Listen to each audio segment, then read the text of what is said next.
En aquel tiempo, para enseñar a sus discípulos la necesidad de orar siempre y sin desfallecer, Jesús les propuso esta parábola. En cierta ciudad había un juez que no temía a Dios ni respetaba a los hombres.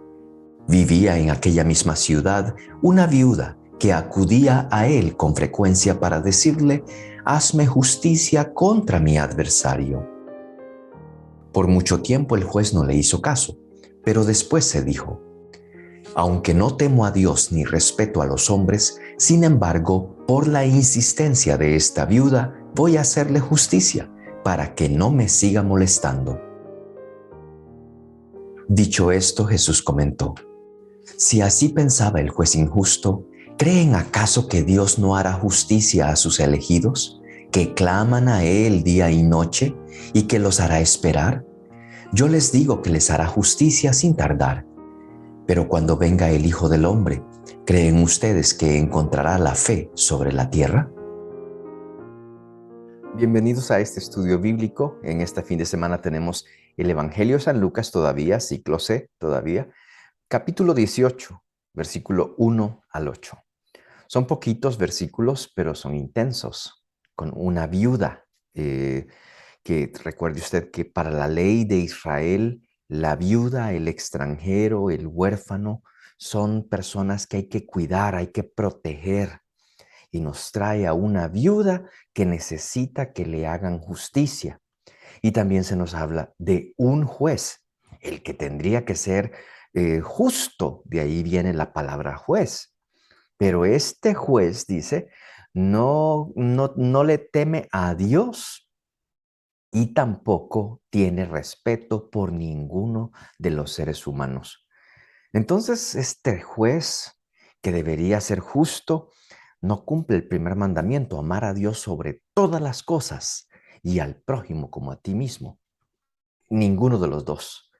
Entonces, ese mandamiento, que es muy tan importante para aquellos que creen en Dios, él, por supuesto, no lo tiene. La viuda entonces no ocupa un espacio de prioridad para él. Pero nos dice el texto que esta viuda es constante. Y es por eso que la introducción de la lectura nos dijo que lo que Jesús quería darle a conocer o a entender a los discípulos era que tenían que orar siempre y sin desfallecer. Es una necesidad, dirá Jesús. Y entonces esta viuda viene frecuentemente donde el juez a decirle: «Hazme justicia». La parte de la frecuencia es la perseverancia, la tenacidad de esta mujer, que hasta no ver su caso resuelto, ella va a continuar haciéndolo. Es importante porque nosotros perdemos la fe muy rápido. Hay personas que con un enojo ya no quieren volver a orar, según una pequeña enfermedad, con pequeñas discordias. Y a veces entonces, aun si Dios, de acuerdo a nosotros, no hace lo que yo le pedí, entonces yo dejo de creer y paro de orar, paro de tener una vida espiritual. La oración y la relación con Dios no es nada alrededor de sacarle favores a Dios. Ya les he dicho antes cómo ciertas oraciones en la antigüedad eran basadas en el fatigare Deo. Fatigue a Dios. Pídale, pídale, pídale, como un niño pequeñito que le dice: «Mami, dame, dame, dame, dame», hasta que lo cansa o la cansa y dice: «Está bien, tenlo». Dios no trabaja de esa manera. Y si tu relación con Dios es de fatigarlo hasta que te dé el favor que tú quieres, eso quiere decir que tú estás manipulando a Dios. Ese no es Dios, por supuesto.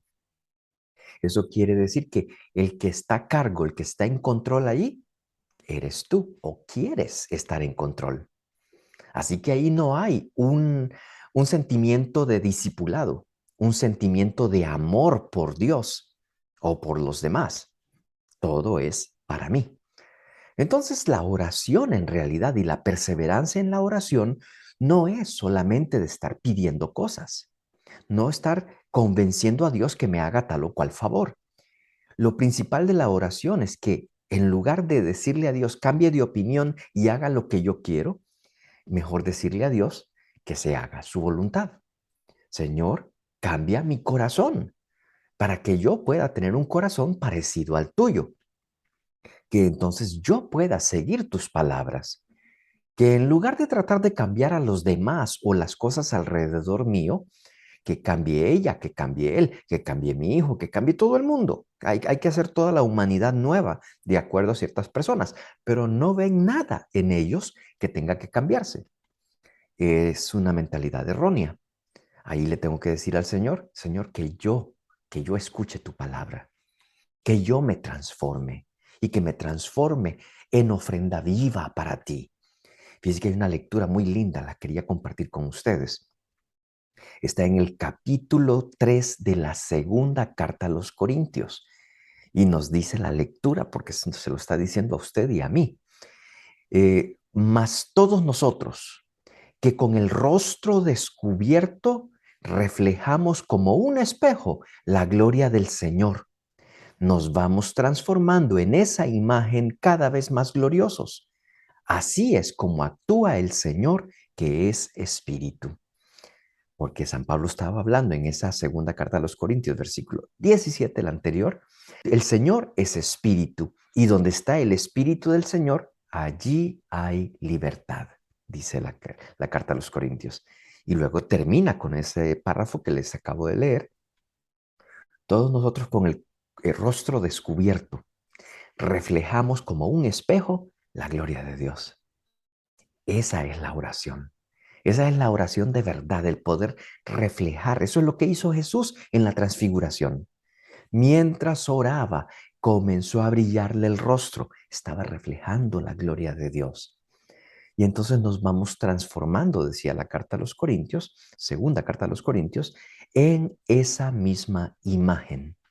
Es así como actúa ese Señor que es Espíritu.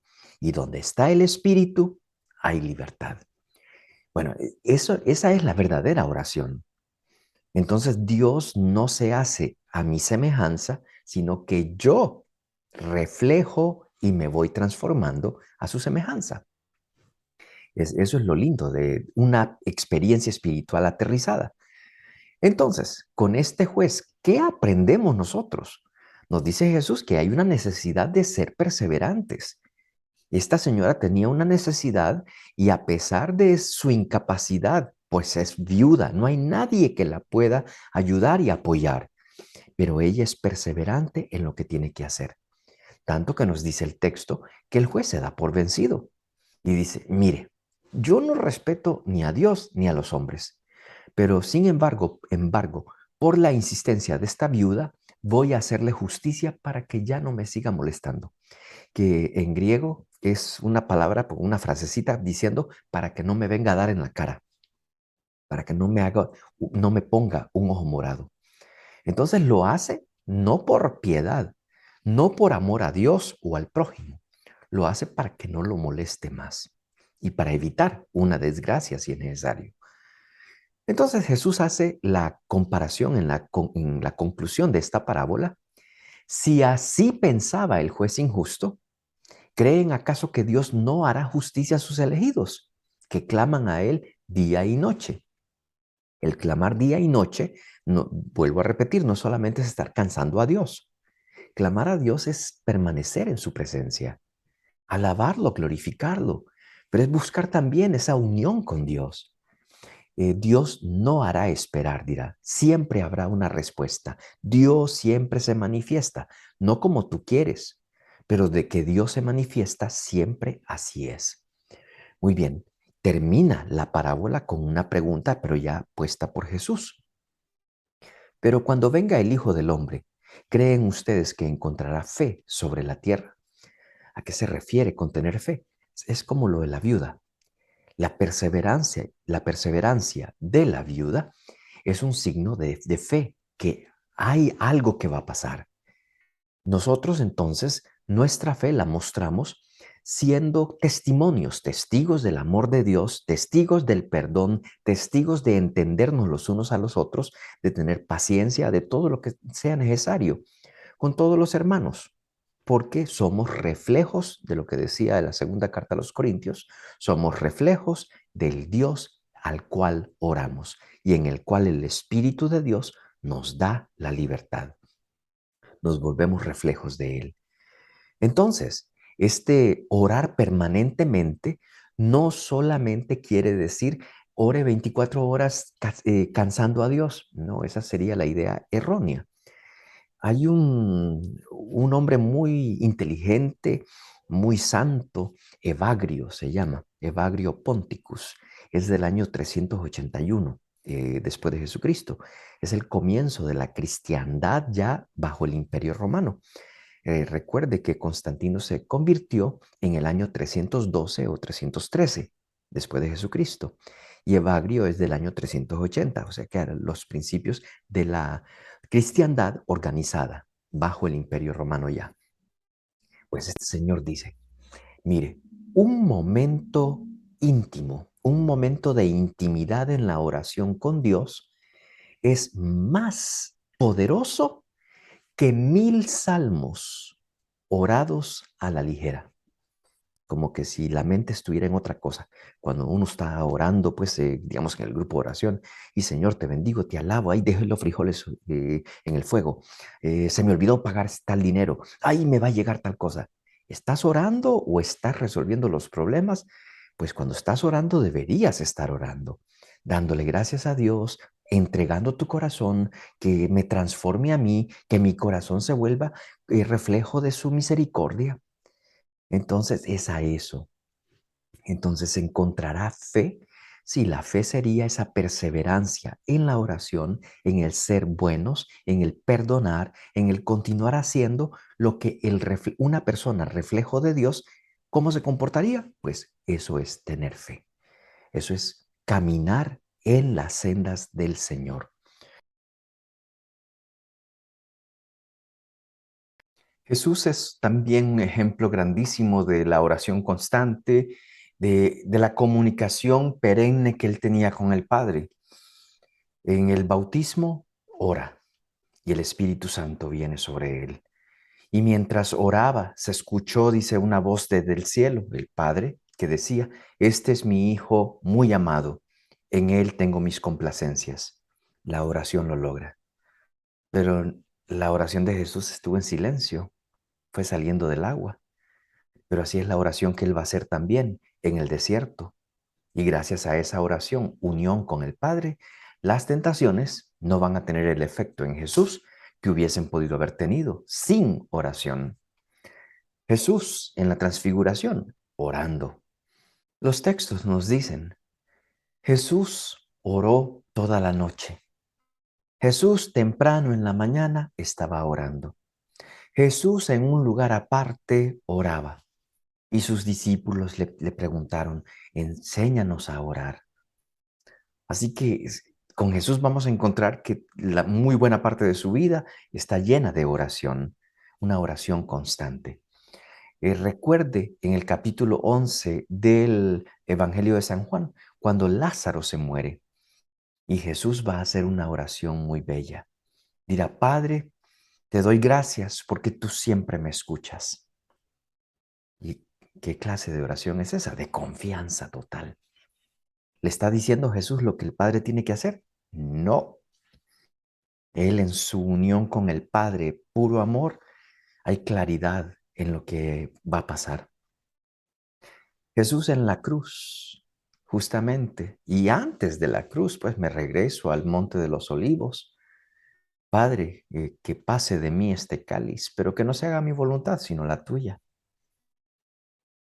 Rendido a la voluntad de Dios, a la voluntad del Padre, que quiere lo mejor para él. Y que en este camino van a haber tragos amargos y Jesús todo lo pasará por puro amor a usted y a mí. Recuerde justamente, Jesús después en la cruz, perdónalos. Padre, perdónalos porque no saben lo que hacen. Pero continúa su oración. Padre, en tus manos encomiendo mi espíritu. Eso es lo que uno hace cuando tiene clavos metidos y está sufriendo y está agonizante. La gente pierde los estribos en ese momento, pero para Jesús esa unión con el Padre es fundamental. y es la que define quién es Él y su misión total. Pues eso es justamente vivir con fe, lo que decía la viuda. Una descripción muy linda de la viuda es de las personas más débiles de la sociedad, no tiene quien la defienda, pero esa mujer se ve que tiene ya sus decisiones tomadas.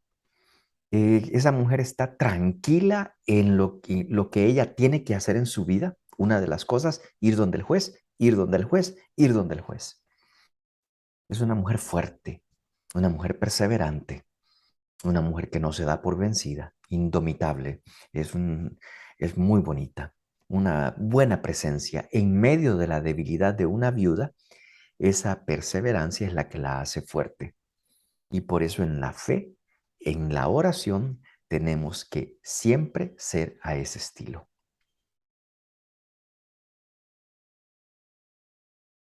Algo muy interesante y extraño al mismo tiempo es que este texto pertenece a una tradición que se le compartió a Lucas, que la puso dentro de ese evangelio, de esas buenas noticias. Evangelio según San Lucas. Pero cuando Jesús pudo haber pronunciado algo parecido, la comunidad cristiana ya estaba metida en muchos problemas. Para cuando Lucas recibe esta tradición, Pablo está preso en Cesarea y luego lo va a acompañar hasta Roma por los años 60 y lo van a meter preso también y lo van a matar. Así que la comunidad cristiana también está pasando las necesidades como esta viuda. Y la comunidad cristiana pudo haber estado también clamando a Dios. Hazme justicia, haznos justicia, Señor. Nos están matando. Tenemos fe en ti, queremos seguir siendo cristianos. Queremos ser fortalecidos por tu presencia, pero escúchanos. Y podría parecer como que el Señor no responde, pero el Señor está en ellos. Es la fuerza en el corazón de los perseverantes. El Señor es la fuerza en aquel que parece que ya se desploma. No, ahí está Dios. Tanto que San Pablo enfrentó su fin antes de que lo mataran con, con el espíritu abierto, su corazón dispuesto en oración, entregando testamento a aquellos alrededor de ellos para que supieran cómo guiar a la Grey después de él. Pero también le pasó a San Pedro, también le pasó a Santiago. Hubo momentos difíciles en la iglesia, pero la iglesia se mantuvo siempre perseverante, unidos en la oración, confiados en la misericordia de Dios, aunque no pareciera, porque la sociedad estaba en contra de ellos. Pero es en esos momentos de persecución donde más se extiende la iglesia. Y es hasta la conversión de Constantino, de la que hablaba antes, en el 312, 313, donde al fin la iglesia puede ver un poco de respiro, porque ya se vuelve la religión oficial del imperio. Pero no fue fácil. No es nuestra fe, nuestro camino discipular. Recuerde, somos discípulos de Él. Él nos ha llamado. En su creación, Él nos da la libertad de responder a ese llamado a la vida. Y nosotros a veces podemos ver los obstáculos uno tras otro, pero perseverantes, en unión con Él, en oración, en comunicación, que nada nos separe de Cristo. Bien decía San Pablo, todo lo puedo en aquel que me fortalece. Es que así es. Por eso para nosotros que nuestra fuerza sea Cristo. Y como decía la segunda carta a los Corintios, que con el rostro descubierto podamos como un espejo reflejar la cara de Dios. Pues que nuestra oración sea perseverante, recuerde, sin manipular a Dios, sin tratar de obligarlo, sino como María, que tu palabra, que esa palabra se haga obra en mí. Dios los bendiga.